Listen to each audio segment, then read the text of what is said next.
श्रीमद् भागवत महापुराण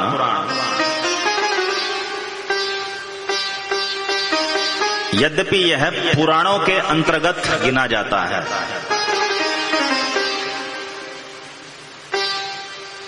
किंतु पुराणों के अंतर्गत गिने जाने पर भी यह साक्षात वेद स्वरूप है।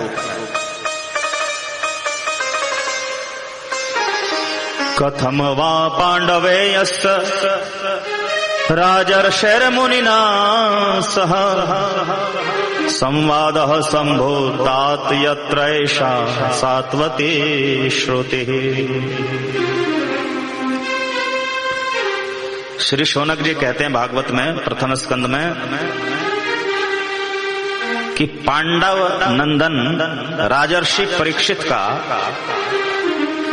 श्री सुखदेव मुनि के साथ संवाद कैसे हुआ, जिससे इस सातवती श्रुति श्रीमद् भागवत महापुराण का कथन हुआ।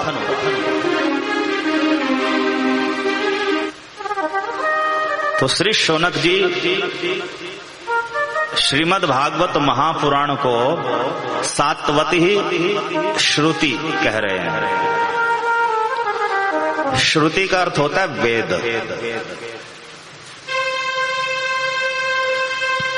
और वेद भी कोई साधारण नहीं, सात्वती।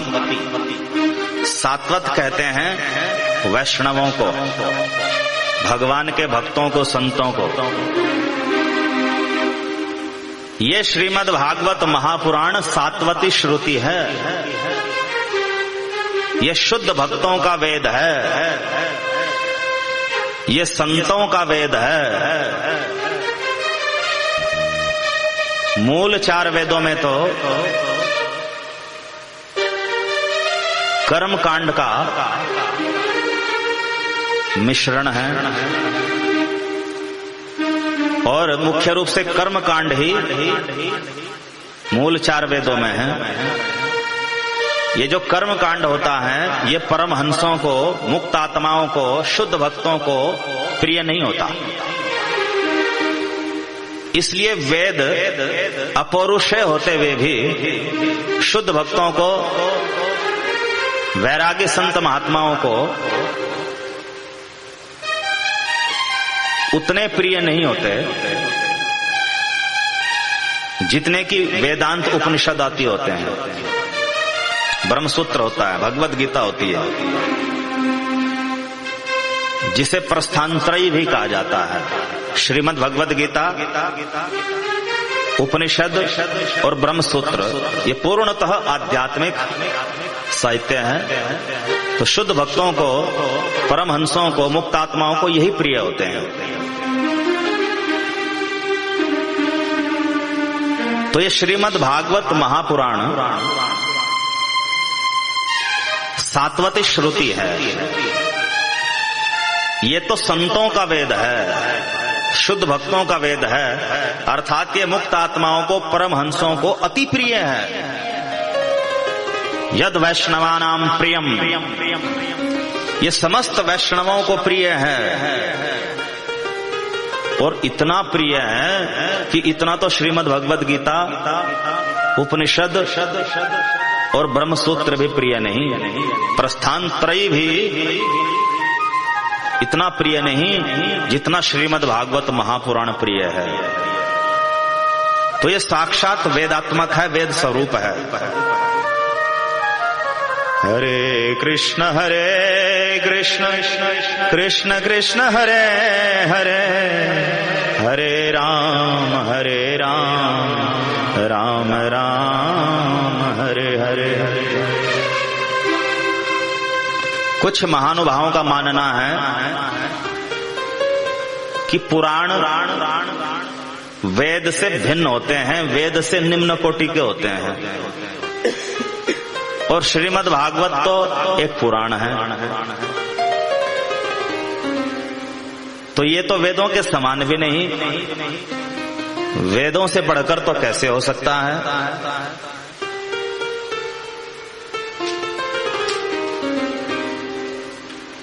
बृहद आरण्यकोपनिषद में लिखा है, एवं वार्यस्य महतो भूतस्य निःश्वसित मेतद् यदृग्वेदो यजुर्वेदः सामवेदो अथर्वाङ्गिरस इतिहासः पुराणम्।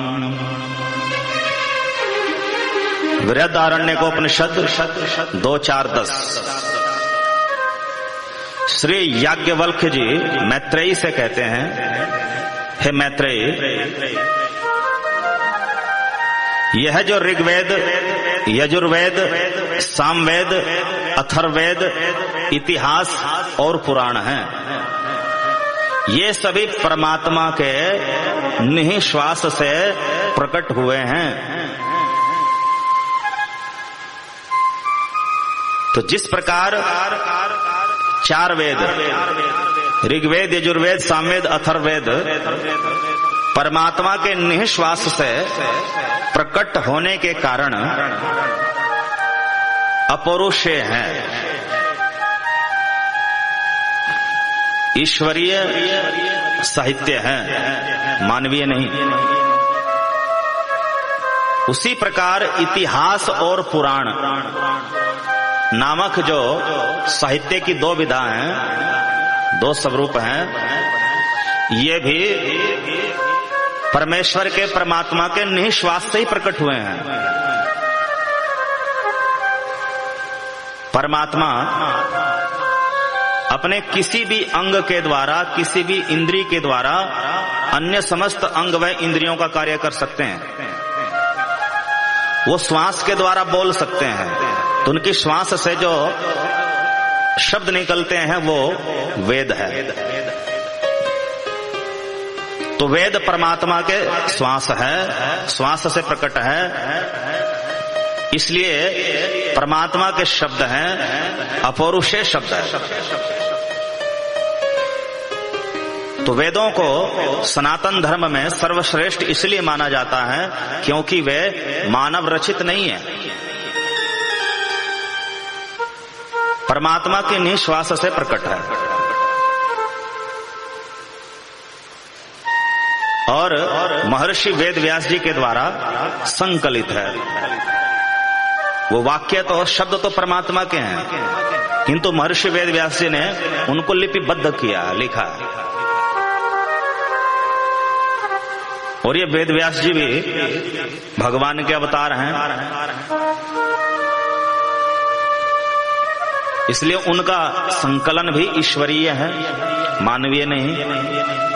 उनका संग्रह करना भी ईश्वरीय है, मानवीय नहीं।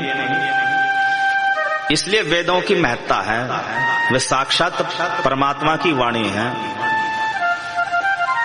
तो जैसे 4 वेद परमात्मा के निःश्वास से प्रकट होते हैं, वैसे ही इतिहास अर्थात महाभारत और पुराण, जो संख्या में मुख्यतः 18 होते हैं, श्रीमद् भागवत आदि, ये इतिहास पुराण भी परमात्मा के निःश्वास से ही प्रकट हुए हैं और संकलित किए गए हैं महर्षि वेद व्यास जी के द्वारा। तो इससे इतिहास पुराण की, महाभारत और पुराणों की वेदात्मकता सिद्ध होती है और बृहदारण्यकोपनिषद से सिद्ध होती है, जो कि वेदांत है, साक्षात वेद के अंतर्गत है। तो वेदों में ही प्रमाण है कि इतिहास और पुराण भी वेद ही हैं, वेदात्मक है।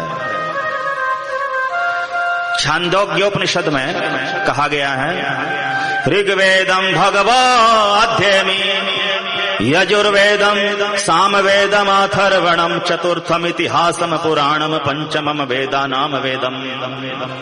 7:1-12 छांदोग्योपनिषद।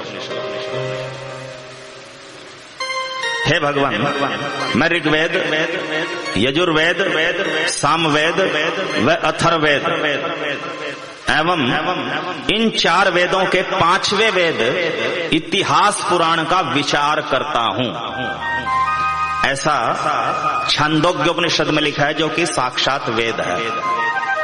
तो वेद में ही इतिहास पुराण को पांचवा वेद कहा गया। अर्थात महाभारत शास्त्र और 18 पुराण, जिनमें भागवत सर्वोपरि है, ये दिव्य ग्रंथ पांचवा वेद है। ये वेद से निम्न कोटि के नहीं हैं, ये साक्षात वेद है। श्रीमद् भागवत में भी 1:4-20 में कहा गया है, ऋग यजुः सामथर्वाख्या वेदाश्चत्वार उद्धृतः इतिहास पुराणञ्च पंचमो वेद उच्यते। ऋग्वेद, यजुर्वेद, सामवेद व अथर्ववेद नामक 4 वेदों का विभाजन किया गया। किसके द्वारा? महर्षि वेदव्यास जी के द्वारा। और इतिहास व पुराणों को 5वां वेद कहा जाता है, ऐसा श्री सूत जी कहते हैं भागवत 1:4-20 में। तो जैसे छांदोग्य उपनिषद में इतिहास पुराण को 5वां वेद कहा गया, वैसे ही श्रीमद् भागवत में भी इतिहास पुराण को 5वां वेद कहा गया है। अब प्रश्न उठता है, यदि इतिहास पुराण 5वां वेद है, तो फिर शास्त्रों में सीधा सीधा ऐसे क्यों नहीं लिखा कि वेद 5 होते हैं? ऐसा क्यों लिखा है कि वेद 4 होते हैं? ऐसा लिखना चाहिए था ना शास्त्रों में कि वेद 5 होते हैं, और लिखा है कि वेद 4 होते हैं। तो उसका क्या कारण है? इतिहास पुराण वेद होकर के भी कुछ अंशों में मूल 4 वेदों से भिन्न है। तो मूल 4 वेदों से इनकी भिन्नता के कारण ही इतिहास पुराण को 5वां वेद कहा गया। जैसे एक दृष्टांत के द्वारा समझिए, यज्ञ दत्त सहित 5 ब्राह्मण भोजन कर रहे थे। तो सीधा सीधा ये भी तो कहा जा सकता था कि 5 ब्राह्मण भोजन कर रहे थे। ऐसा क्यों लिखा कि यज्ञ दत्त सहित 5 ब्राह्मण भोजन कर रहे थे? इसका तात्पर्य हुआ कि जो 5 ब्राह्मण भोजन कर रहे थे, उनमें यज्ञ दत्त की कुछ विशेषता है, इसलिए उसका नाम अलग से गिनाया गया। तो ऐसे ही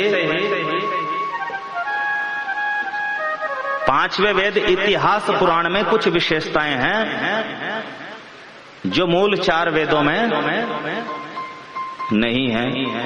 इसलिए 5वें वेद को अलग से 5वां कहा।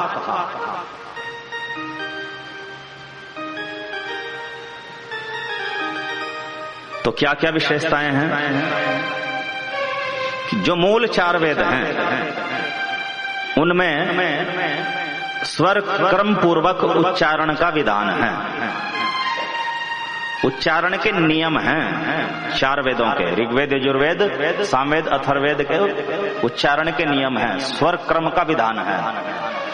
यदि स्वर क्रम बिगड़ गया, उच्चारण बिगड़ गया, तो 4 वेद पढ़ने से दोष लगता है, हानि की संभावना है, लाभ की बजाय हानि की संभावना है।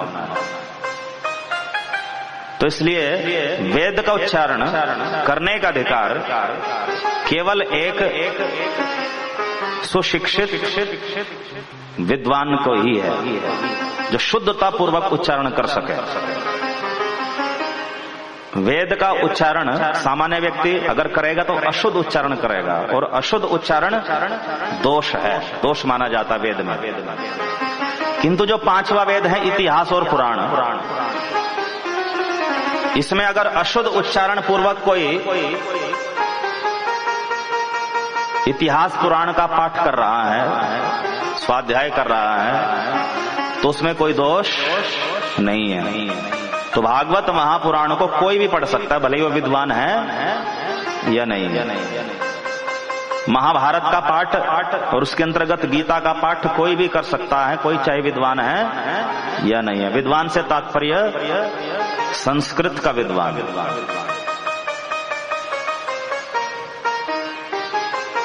दूसरी विशेषता, जो मूल 4 वेद हैं,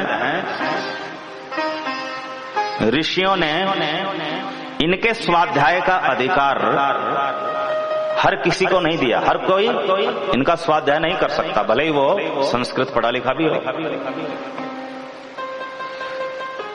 तो मूल 4 वेदों के स्वाध्याय का अधिकार किसे है?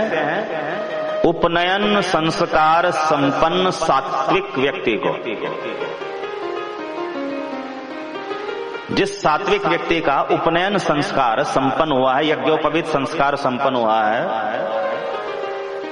वही मूल 4 वेदों के पाठ का अधिकारी है, हर कोई नहीं। और जो 5वां वेद है, इसमें इस प्रकार का कोई नियम नहीं है।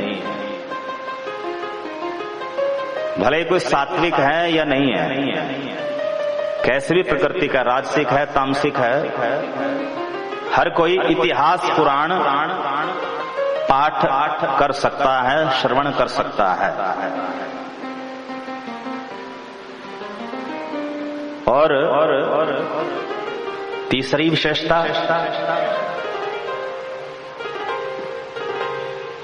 मूल 4 वेदों में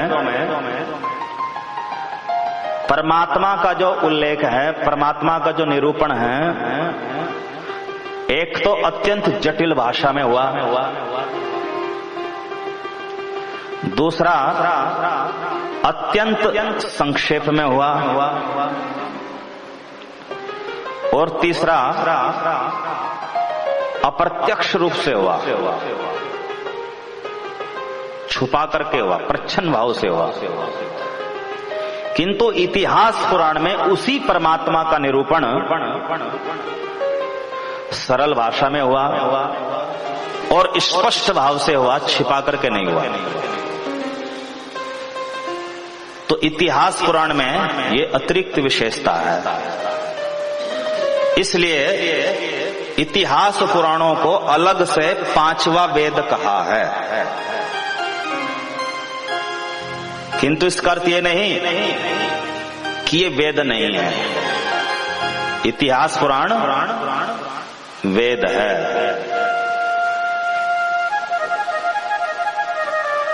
इनका मूलभूत अंतर मैंने बता दिया। 4 वेद को समझिए आप पाठ्य पुस्तक के समान, टेक्स्ट बुक के समान, और 5वें वेद को, इतिहास पुराण को समझिए मार्गदर्शक पुस्तक के समान, गाइड बुक के समान। तो जैसे विद्यालयों में टेक्स्ट बुक को समझने के लिए अलग से गाइड बुक होती है, तो जो गाइड बुक पढ़ता है उसको टेक्स्ट बुक समझ आ जाती है। वैसे ही मूल 4 वेदों के दुर्बोध विषय को समझने के लिए 5वें वेद इतिहास पुराण को समझना आवश्यक है, क्योंकि 5वां वेद इतिहास पुराण गाइड बुक के समान है। इसकी सहायता से टेक्स्ट बुक अर्थात 4 वेद सरलता से समझे जा सकते हैं। अब कोई कहे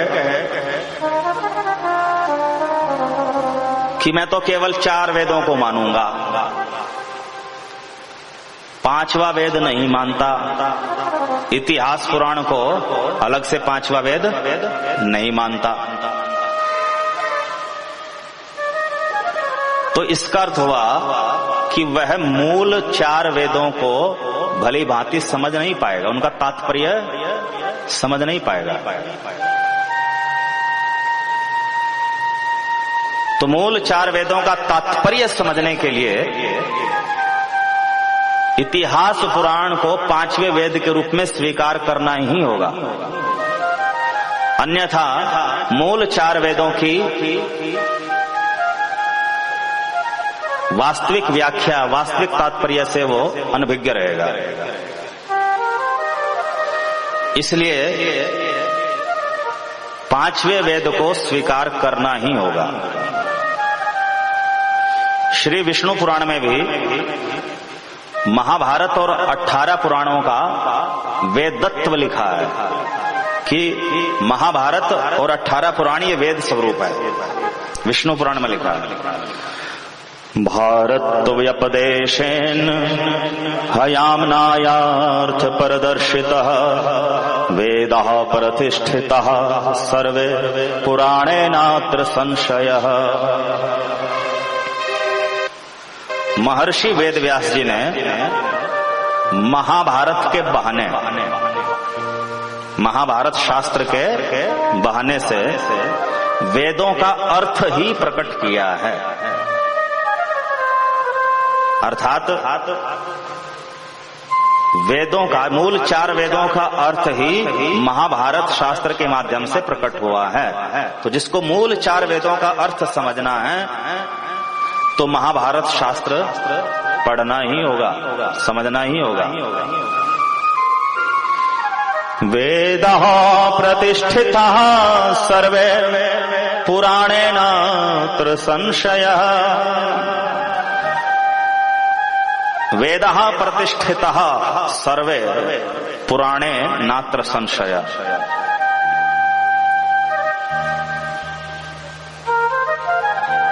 जितने भी वेद हैं अर्थात ऋग्वेद, यजुर्वेद, सामवेद, अथर्ववेद,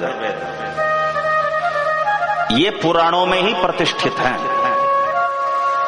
इसमें कोई संशय नहीं है।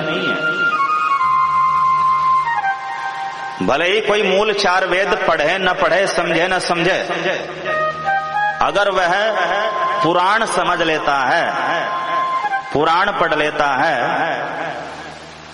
तो उसे वेद स्वतः ही समझ आ जाते हैं। पुराणों में वेद अंतर्निहित है, अंतर्भुक्त है। इसलिए कहा वेदः प्रतिष्ठितः सर्वे पुराणे न अत्र संशयः। सभी वेद पुराणों में ही प्रतिष्ठित हैं, पुराणों में ही उनकी व्याख्या हुई है। स्कंद पुराण प्रभास खंड के अंतर्गत 2 अध्याय के 90, 91, 92 और 93 इन 4 श्लोकों में कहा गया है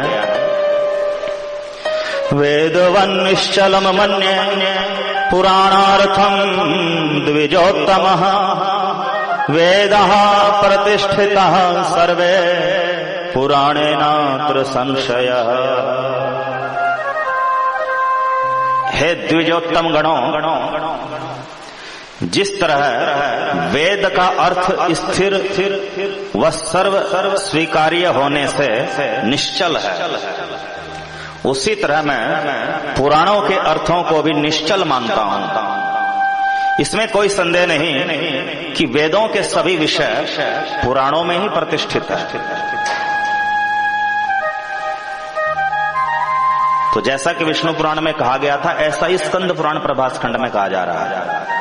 वेदः प्रतिष्ठितः सर्वे पुराणे, सभी वेदों के सभी विषय पुराणों में सुस्पष्ट भाव से प्रतिष्ठित हैं।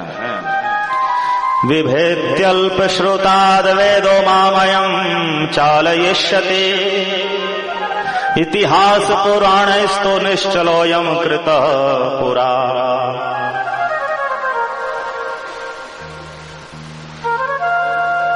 वेदों के मन में एक भय सृष्टि के प्रारंभ में प्रकट हो गया था। वेद मूर्तिमान स्वरूप में भी उपस्थित हैं ब्रह्मलोक में, देव स्वरूप में। तो वेदों के मन में एक भय हो गया। क्या? कि मेरे अर्थों का निर्णय करने में असमर्थ लोग अल्पज्ञ लोग अपने मनमाने अर्थों के द्वारा मेरा स्वरूप विकृत कर देंगे, मेरा स्वरूप बिगाड़ देंगे। ये भय उत्पन्न हो गया, क्योंकि वेद दुर्बोध तत्व है। इनमें परमात्मा के विषय अति संक्षेप में प्रच्छन्न भाव से छिपा करके लिखे हैं, तो बड़े गूढ़ हैं। तो वेद सोच रहे हैं कि अल्पज्ञ लोग जो मेरे अर्थों को समझने में असमर्थ होंगे, मेरे अर्थों का निर्णय करने में असमर्थ होंगे, वे मनमाने ढंग से मेरे अर्थ, मनमाने अर्थ लिख देंगे। तो अगर मेरे मनमाने अर्थों का प्रचार संसार में हुआ तो फिर हमारी उपादेयता क्या रह जाएगी, महत्ता क्या रह जाएगी। वेद पढ़ के भी भगवान को कोई नहीं समझ पाएगा। तो ये भय वेदों में था। तो भगवान श्री हरि ने, श्री नारायण ने, परमात्मा ने वेदों के इन भय को, इस भय को जान करके इतिहास पुराणस्तु निश्चलोऽयं कृतः पुरा, तो सृष्टि के प्रारंभ में ही वेदों का भय दूर कर दिया। वेदों का स्वाभाविक अर्थ कर दिया, वास्तविक अर्थ कर दिया। अब मनगढ़ंत अर्थ वाले वेद भाष्य की आवश्यकता ही नहीं रहेगी। और वो अर्थ क्या किया? इतिहास पुराणस्तु निश्चलोऽयं, वेदों का मूलभूत भाष्य लिख दिया, इतिहास पुराण के रूप में प्रकट कर दिया। तो इतिहास पुराण जैसे ही प्रकट हुए तो वेदों का भय दूर हो गया। तो वेदों का मूल अर्थ ही इतिहास पुराण में है, महाभारत और पुराणों में है। तो जो वेद तो पढ़ता है किंतु इतिहास पुराण नहीं पढ़ता, वह वेदों का वास्तविक अर्थ निर्णय नहीं कर सकेगा। और जो इतिहास पुराण को स्वीकार कर लेगा उसको वेदों की गाइड मिल जाएगी, नेचुरल परमात्मा के द्वारा दी गई गाइड बुक। इसलिए परमात्मा के द्वारा दी गई जो वेदों की गाइड बुक है वही महाभारत और पुराण है। इनकी उपादेयता है, इनकी महत्ता है। यन्न दृष्टम ही वेदेषु तददृष्टम स्मृतिषु द्विजः उभयोर्यन्नम दृष्टम हि तत्पुराणे प्रगीयते। हे द्विजों, जो विषय वेदों में स्पष्ट है, जो विषय वेदों में स्पष्ट नहीं है, वह विषय स्मृतियों में स्पष्ट है, धर्म शास्त्रों में स्पष्ट है। मनुस्मृति आदि धर्म शास्त्रों में स्पष्ट है। उभयोर यन्न दृष्टम ही, और जो विषय वेदों में और धर्म शास्त्रों में भी स्पष्ट नहीं, तत्पुराण ही प्रगीयते, वे विषय पुराणों में स्पष्ट हुए हैं। अर्थात पुराणों के अर्थ बहुत महिमाशाली हैं।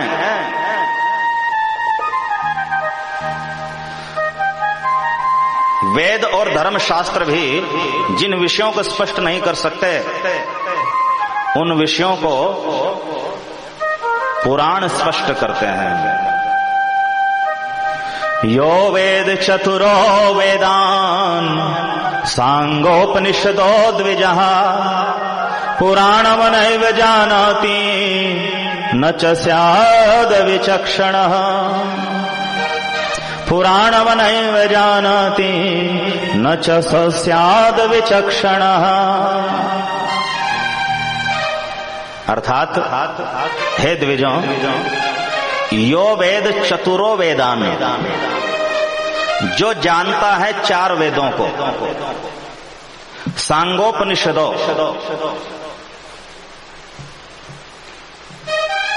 वेद के अंगों सहित और उपनिषदों सहित, जो द्विज, जो मनुष्य 4 वेदों को 6 वेदांगों सहित जानता है, उपनिषदों सहित जानता है, पुराणम नैव जानाति, किंतु पुराण नहीं जानता,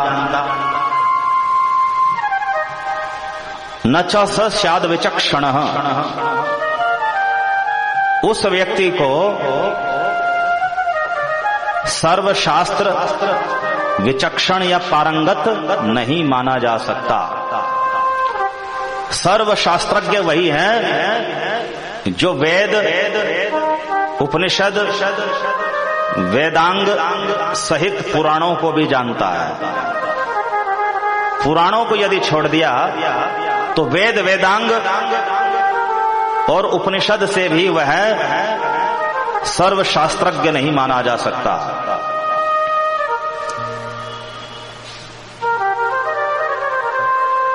वेद के 6 अंग होते हैं: शिक्षा, कल्प, व्याकरण, निरुक्त, ज्योतिष और छंद। ये 6 वेदांग हैं। और उपनिषद, मुख्य रूप से उपनिषदों की संख्या 108 है, जो मुक्ति को उपनिषद में भगवान श्री राम जी ने हनुमान जी को बताई है। इन 108 उपनिषदों में भी सर्वश्रेष्ठ उपनिषद श्री गोपाल तापनी उपनिषद है, जिसमें भगवान श्री कृष्ण के गोलोक धाम की महिमा, उनके स्वरूप की महिमा, उनकी शक्तियों की महिमा लिखी है।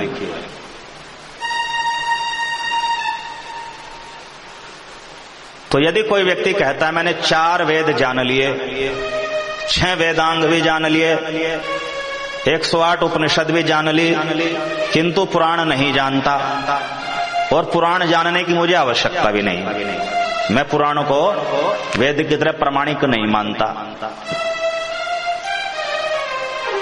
तो स्कंद पुराण में लिखा है न च स स्याद् विचक्षण। वह विचक्षण नहीं है, वह सुपंडित नहीं है, वह सर्वशास्त्र ज्ञाता नहीं है।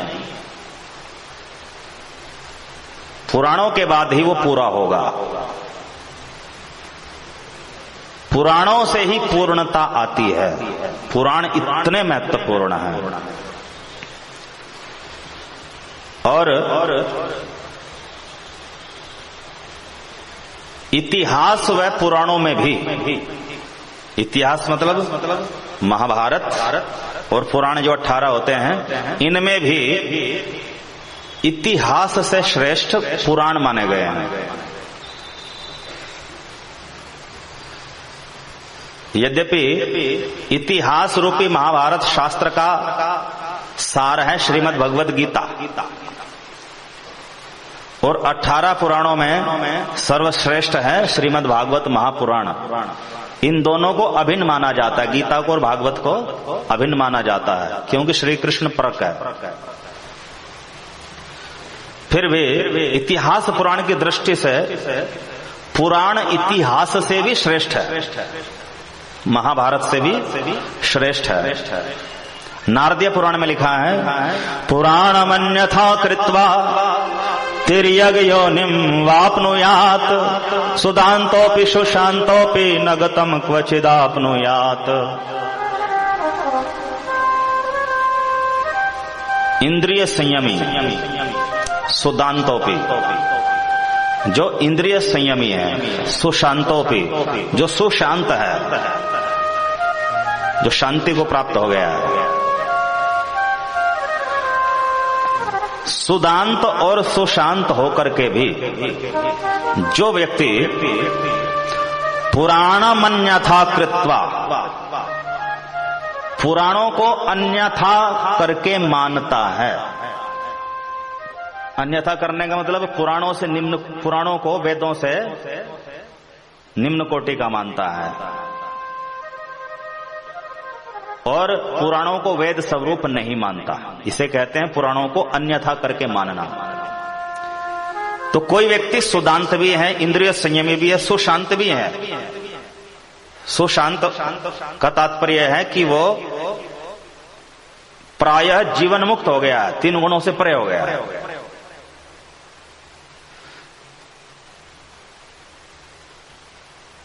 तो ऐसा व्यक्ति भी पुराणों को, भागवत आदि पुराणों को यदि वेदों से निम्न कोटि का समझेगा, साक्षात वेद स्वरूप नहीं समझेगा, तो उसे भी क्या मिलेगा? तिर्यग योनिम वापनुयात, वह पशु योनि को प्राप्त होगा, यद्यपि मोक्ष को पाने वाला था। तो जो व्यक्ति मोक्ष प्राप्ति के दरवाजे पर पहुंच गया, ऐसा व्यक्ति भी अगर पुराणों को वेदों से भिन्न समझेगा, वेदों से निम्न कोटि का समझेगा, तो वो मोक्ष की प्राप्ति नहीं करेगा। तिर्यग योनिम आपनुयात, पशु योनि को प्राप्त करेगा। इतना पतन हो जाएगा, इतना भारी अपराध है पुराणों को वेदों से कमतर आंकना। और पद्म पुराण में शिवजी व उमा का संवाद प्राप्त होता है। वहां भी लिखा है, वेदार्थादधिकम मन्ये पुराणार्थंच भामिनी, पुराणमन्यथा कृत्वा तिर्यग योनिम वापनुयात। शिवजी कहते हैं, महादेव जी, हे उमा, वेदार्थाद अधिकम मन्ये पुराण अर्थम च भामिनी। हे भामिनी, हे उमा, मैं पुराणों के अर्थों को वेदों के अर्थों से श्रेष्ठ मानता हूं, बढ़कर मानता हूं। क्योंकि वेदों का अर्थ अगर कोई करेगा तो उसमें गलतियां करेगा, स्पष्ट नहीं कर पाएगा, वेद के अर्थ का निर्णय नहीं कर पाएगा। और पुराण के अर्थों का निर्णय करना सरल है, क्योंकि सरल भाषा में है। तो पुराण के अर्थों को शिवजी वेद के अर्थों से श्रेष्ठ मानते हैं। पुराणमन्यथा कृत्वा तिर्यग योनिमापनुयात। नारदीय पुराण की तरह पद्म पुराण भी कहता है कि जो पुराणों को अन्यथा करके मानेगा, वेद से निम्न कोटि का मानेगा। कभी कभी विद्वत समाज में वेदों को कहा जाता स्वतः प्रमाण, कि वेद तो स्वतः प्रमाण स्वरूप है, क्योंकि परमात्मा की वाणी है, और पुराण है परतः प्रमाण, वो वेदों के प्रमाण पर आधारित है। यदि पुराणों में कोई बात वेद विरुद्ध लिखी है तो उसको स्वीकार नहीं किया जा सकता। वेद स्वयं में प्रमाण है और पुराण स्वयं में प्रमाण नहीं है, ऐसा जो करके मानते हैं उनके लिए कहा गया कि वे तिर्यग योनिम वापनुयात, वे पशु योनि प्राप्त करेंगे। इतना भारी पाप है, अपराध है पुराणों को कमतर आंकना। यदि वेदों में कोई अर्थ स्पष्ट नहीं है, कोई विषय स्पष्ट नहीं है, तो वह पुराणों में स्पष्ट है। पुराणों में यदि कोई विषय वेद विरुद्ध प्रतीत हो रहा है तो वेद विरुद्ध नहीं है, वो प्रमाणिक है। तो पुराण परतः प्रमाण नहीं है, पुराण भी स्वतः प्रमाण है वेदों की तरह। तो जो पुराणों को वेदों से कमतर मानेगा, वेदों से भिन्न मानेगा, साक्षात अपौरुष शास्त्र नहीं मानेगा, उन्हें निम्न कोटि का करके लौकिक साहित्य मानेगा, तो वो बहुत भारी अपराध करेगा। त्रियग योनि वापनुयात, शिव जी कहते हैं हे उमा, वह पशु योनि प्राप्त करेगा। हरे कृष्ण कृष्ण कृष्ण कृष्ण हरे हरे, हरे राम राम राम हरे हरे। तो इस विवेचना से स्पष्ट हुआ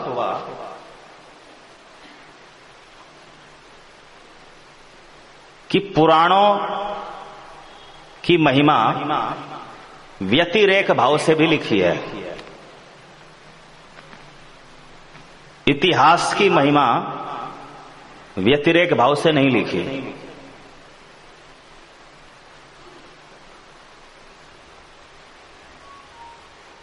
व्यतिरेक भाव क्या होता है? दो प्रकार के भाव हैं शब्दों के, अन्वय भाव और व्यतिरेक भाव। जैसे श्री कृष्ण की भक्ति करो,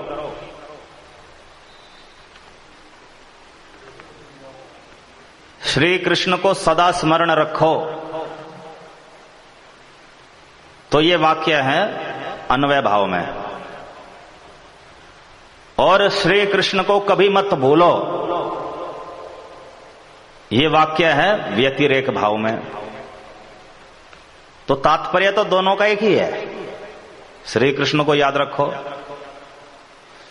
किंतु शास्त्रकारों ने व्यतिरेक भाव को अन्वय भाव से अधिक बलवान माना है। तो जो पुराणों की महिमा लिखी है वो अन्वय भाव में भी लिखी है और व्यतिरेक भाव में भी लिखी है।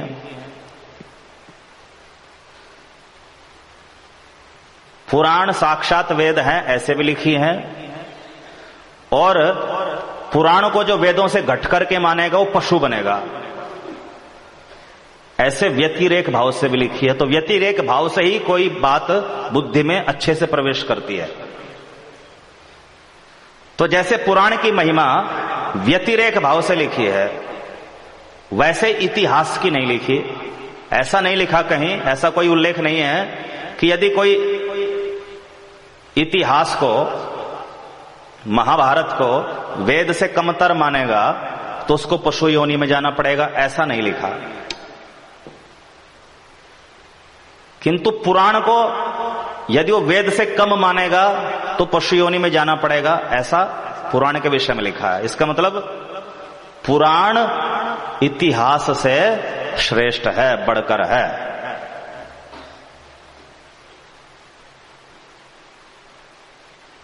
इतिहास का कोई, महाभारत का कोई साक्षात वेद की तरह सम्मान करे न करे चलेगा, उसका कोई अपराध नहीं है। किंतु पुराण का यदि कोई साक्षात वेद की तरह सम्मान नहीं करता तो उसको पशु योनि प्राप्त होती है। इसलिए पुराण इतिहास से भी बढ़कर है। 18 पुराण महाभारत रामायण से भी बढ़कर है, क्योंकि रामायण को भी इतिहास में ही गिना जाता है। हरे कृष्ण कृष्ण कृष्ण कृष्ण हरे हरे, हरे राम राम राम हरे हरे।